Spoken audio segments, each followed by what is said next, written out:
संत ना होत संसार में तो जली जात ब्रह्मांड। ज्ञान केरी लहर से वो तो ठारत ठाम ठाम।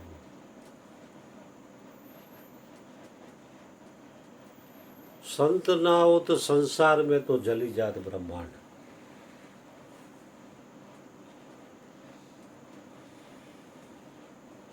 કારણ કે ભારત ભૂમિમાં જે કાંઈ બીજા દેશો કરતાં જે સુખ શાંતિ છે એ સંતોને આભારી છે. એ તો જલીજાત બ્રહ્માંડ માણા માણાને ખાય એવી પોઝિશન થઈ જાય. કારણ કે ભારત ભૂમિના સંતો છે ને આખી દુનિયામાં પ્રખ્યાત છે. બહારના કોઈ પણ દેશવાળાને કથા કરવી હોય તો અહીંથી સંતોને આમંત્રિત કરવું પડે, તમામ ખર્ચો આપે. પછી ભાગવત કથા હોય, રામકથા હોય, શિવ કથા હોય કે દેવી ભાગવત હોય.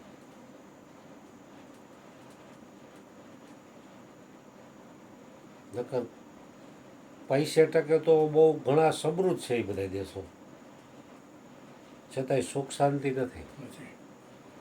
હરિભજન વિના સુખ શાંતિ નહીં, કૃષ્ણ વિના આનંદ નહીં.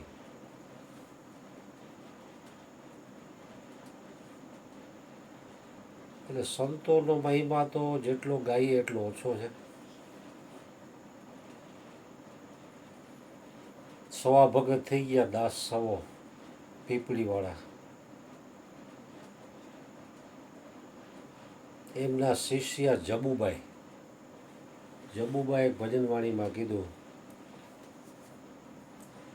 એવા સાચા રે સંતોની માથે વીરા, ભક્તિ કેરા બોર. એવા સાચા રે સંતોની માથે વીરા, ભક્તિ કેરા મોર. નિરખતા જેના નૈણા ઠરે અને મટી જાય મનડાની ધોળ. નિંદા પરાઈ નઠારી લાગે અને સમરે શ્રીરણ છોડ. એવા સાચા રે સંતોની માથે વીરા, ભક્તિ કેરા મોર. દાસી જબુબાઈ એના ગુરુનો મહિમા ગાયો એમ.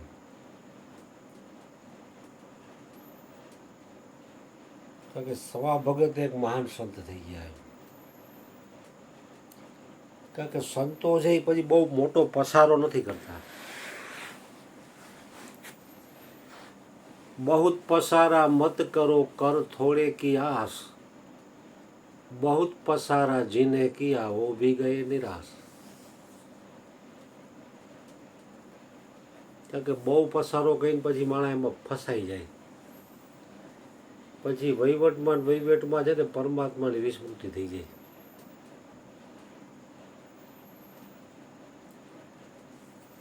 સવા ભગતની વાણીમાં પણ એક વાણીમાં કહે છે, જાજુ કુટુંબ ને જાજુ નાણું, એને ના મળે પ્રભુ ભજવાનું ટાણું. કે બહુ મોટું કુટુંબ હોય અને બહુ જાજુ નાણું હોય ને પછી પ્રભુ ભજવાનું ટાણું મળે નહીં. પછી એમાં જે રહીચો પૈચો હોય એમાંથી ઊંચો આવે તો એ ભગવાનનું ભજન કરે ને.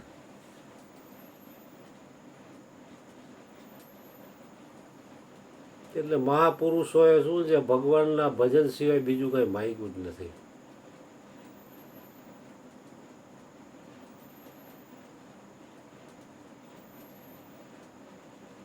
કારણ કે બીજું બધું માગવું એ બરબાદી છે. એક હરિભજન રહ્યું ને એમાં જ આબાદી છે, જીવ માત્ર નહીં.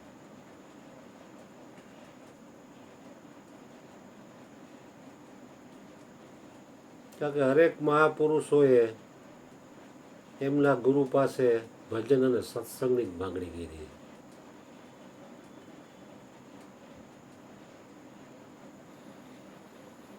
કબીરજીએ પણ એ જ માગ્યું એમના ગુરુ પાસે, રામાનંદ સ્વામી પાસે. કબીરા માંગે માંગણા, પ્રભુ દીજીએ મોહે દોય. સંત સમાગમ હરિ કથા, નિસ દિન મુજ ઘર હોય. નિસ દિન મુજ ઘટ હોય. કબીરા માંગે માંગણા, પ્રભુ દીજીએ મોહે દોય. બે જ વસ્તુ મને આપો. સંત સમાગમ હરિકથા, નિસ દિન મુજ ઘર હોય. કારણ કે ઘરમાં હોય તો એ ઘટમાં આવે ને, પરમારું ઘટમાં ક્યાંથી આવે? નિસ દિન કંઈક કંઈક નહીં. આપણે તો કંઈક કરવું હોય તો નથી થતું. ગુરુની કેટલી મોટી કૃપા કહેવાય કે આટલા વર્ષોથી નિષ્દિન સત્સંગ ચાલે છે. ભજન, ભોજન અને સત્સંગનો ત્રિવેણી સંગમ.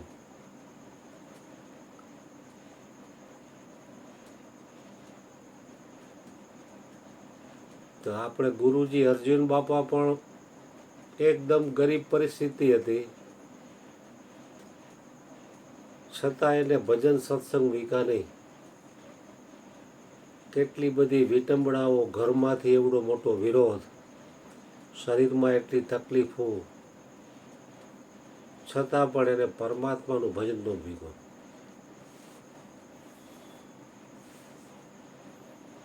मैं नित नित हरि का मैं भजन करूँगा, गुरु जी ना गुणला मैं गाऊंगा.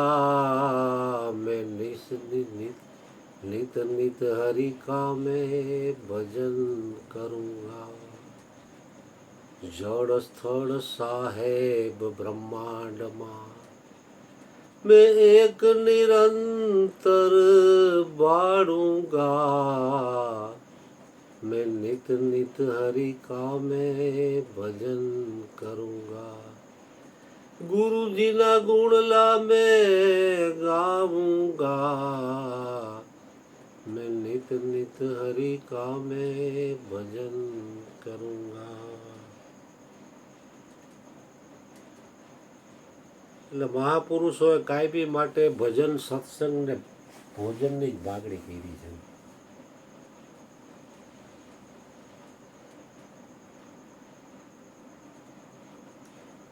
કબીરજીએ પણ એમના શિષ્ય કમાલને આ જ વાત કરી. કબીર કહે કમાલ કુ દો બાતા શીખ લે, કર સાહેબ કી બંદગી ઓર ભૂખે को अन्न दे.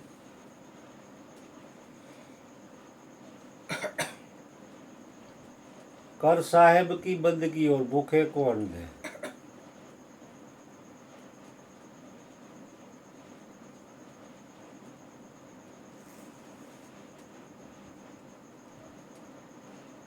નહીં તો ડેવલપિંગમાં તો આવા જન્માના વેચે ને એટલે હાથમાં કાંઈ ન હોય. કારણ કે સાચી કમાઈ છે એ જ આજ ભજન સત્સંગની છે. શાશ્વત કમાણી આને કહેવાય. કારણ કે નાશવંત કમાણી કરવી હેલી, આ કમાણી કરવી કઠિન છે એમ.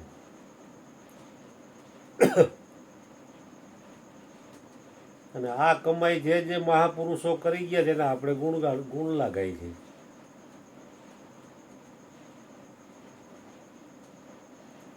કારણ કે સંતોની વાણી છે ને એ કદાચ આવા અનંત યુગો વ્યા જાય ને તો એવી ને એવી રહેશે. અમર વાણી છે. એકની એક વાણીમાંથી તમને નિત્ય નવીન રસ મળ્યા રાખે.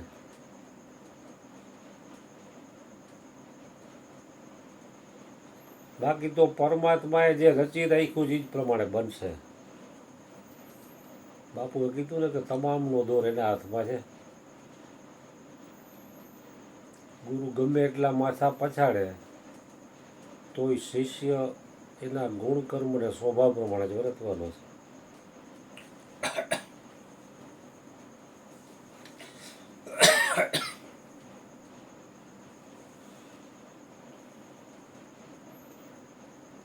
જેમ લૌકિક બાબતમાં એક ફેક્ટરી હોય ને બીજી બે ચાર ઊભી કરો તેને પ્રગતિ કહે. એક પેઢી વેપારની હાલતી હોય બીજી ચાર પાંચ કરો તો એમ કે ફલાણા ભાઈ બહુ પ્રગતિ કરી. એક બંગલો હોય ચાર પાંચ બંગલારી હોય તો એમ ઘણી પ્રગતિ કરી. કારણ કે સાંસારિક બાબતમાં ડેવલપિંગ એને પ્રગતિ કહેવામાં આવે, પણ અલૌકિક બાબત જે પરમાત્માનો માર્ગ છે એમાં હંકેલો એને પ્રગતિ કહેવામાં આવે. હંકેલો કરીએ ને એને પ્રગતિ કહેવામાં આવે. કારણ કે હંકેલો કરે તો જ આ જીવ નવરો થાય ને, નકર આ ક્યાં નવરો થાય એમ. 21,600 શ્વાસ કાળના મુખમાં હોમાઈ જાય છે, નાશવંત પદાર્થોમાં.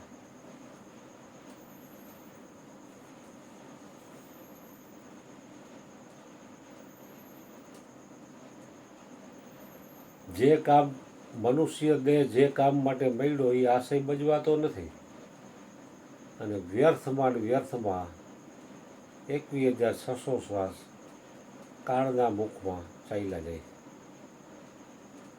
છતાંય આ જીવને એની ખબર નથી પડતી કે શ્વાસ આટલો કિંમતી છે. એ પણ સંતો મહાપુરુષોના સંગથી જ તમને ખ્યાલ આવશે. નહીં તો માણસને એ ખબર નથી કે આ શ્વાસ છે મારો આટલો કિંમતી છે. કબીરજીને આ વાત સમજાણી તો એને કીધું, કહેતા હું કहीं બજાવું ઢોલ, એક શ્વાસ ચલ જાત હૈ તીન ભવન કે મોલ.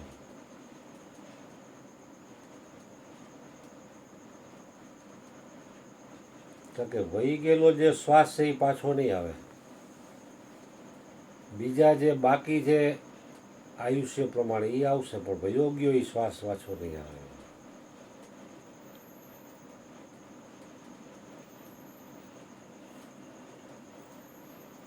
એટલે જ ભજનવાણીમાં કીધું, કર મન બંદગી કરી લે ને બંદગી, ગઈ પલ તારી જોને ફેર નહીં આવે, આ પલ પણ જાવે,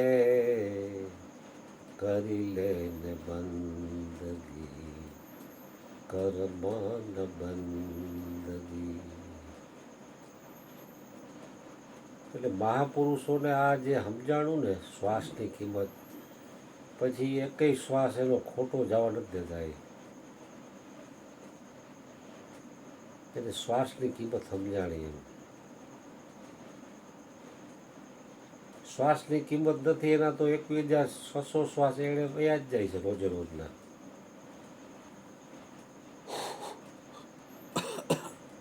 એટલે મહાપુરુષો એના શરણે આવેલા જીવને સમજાવે છે કે આ તરફ આવતું તારું કલ્યાણ છે.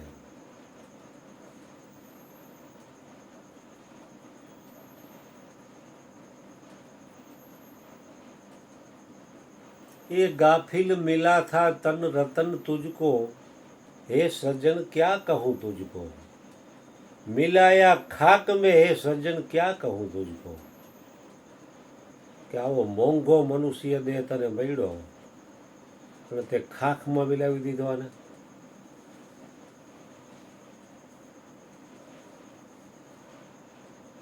મોંઘો મનુષ્ય દેહ ફરી ફરીને મળે નહીં વારંવાર,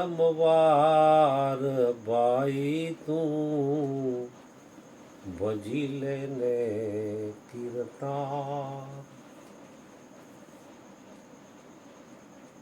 લાખો ગયા ને તું પણ જવાનો મૂર્ખ મનમાં વિચાર સાચું કહું છું છતાં જૂઠું મને તો સાચું કહું છું છતાં જૂઠું મને તો મુવા કુટુંબને સંભાળ ભાઈ તું ભજી લેને કીર્તન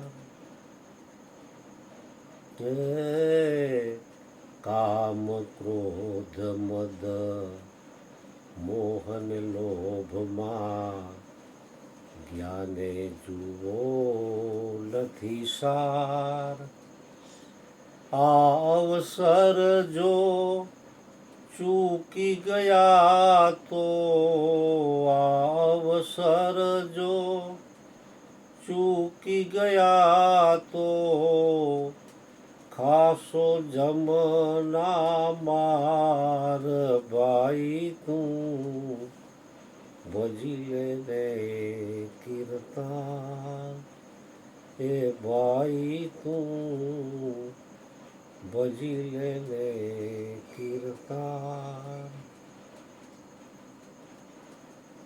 દાસ સતાર સાહેબને આ વાત સમજાણી તો એને વાણી દ્વારા પેશ કરી રહ્યા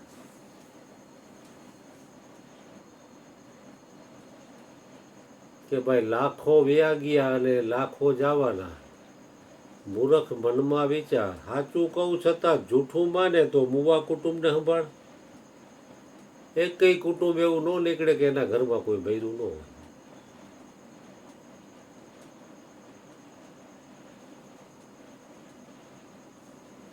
છતાંય આ જીવને વૈરાગ્ય નથી આવતું શમશાને જાય તો મહણીઓ વૈરાગ આવે ઘરે આવીને નાહી ધોઈ લે તરત વૈરાગ્ય ધોવાઈ જાય સીધો ધંધા ભેગો મહિના ભેગો એને ઝટ કાઢો કાઢો કાઢો કારણ કે બધાને ઉતાવળ હોય કોઈ પણ ટાઈમ નથી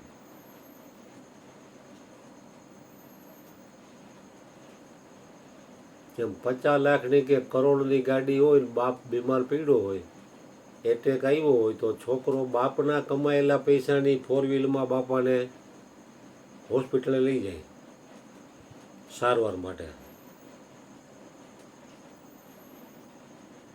પણ યાર ડોક્ટરો છાતી માથે ચડીને દબે ને જો પંપ ચાલુ ન થયો વાલ ચાલુ ન થયો અને રામ બોલો ભાઈ રામ થઈ ગયું તો એ છોકરો પછી 50 લાખ કે કરોડની ગાડીમાં એના બાપને બેહાડે નહીં ઉડાવે નહીં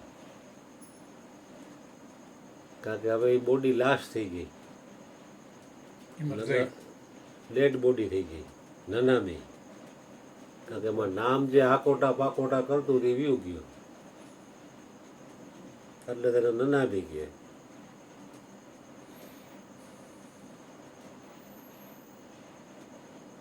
બાપુજીના પૈસાની કમાયેલા પૈસાની ગાડી હોય છતાં એમ કે હવે એને એમ્બ્યુલન્સ બોલાવી લ્યો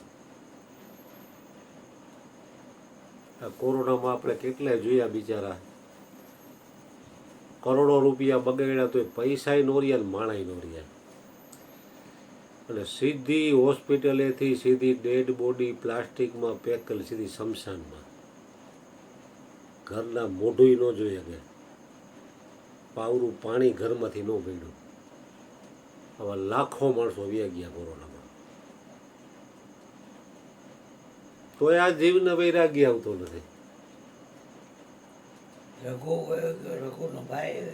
બે ભાઈઓ એક મહિનામાં બે એક એના બેન હોતી ગયા મોટા એક મોટા બેન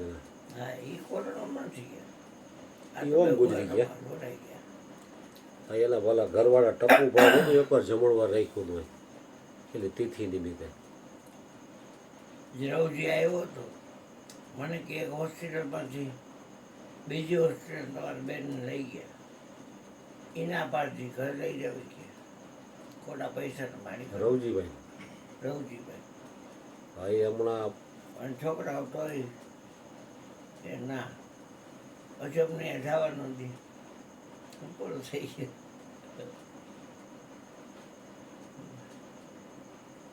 ઉપદેશના દિવસે હતા એ રવજીભાઈ હા હા આવ્યા હતા આજે આવ્યા હતા આજે વાત કરતા રવજીભાઈ ક્યાં એ આમ ઓલી બાજુ રહે છે બાપાના ભાવનગર રોડની પાછળ મયુરભાઈના ઉપદેશી છે અચ્છા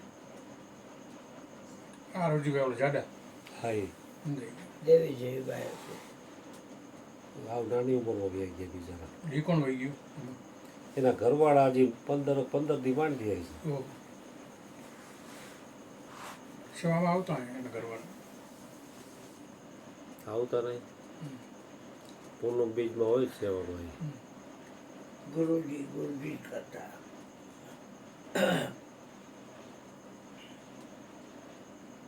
એટલે આવા ઘણા વયા ગયા ભાઈ અમારે છોકરી મિત્તલની એક બેનપણી કેવડાવાડીમાં રહેતી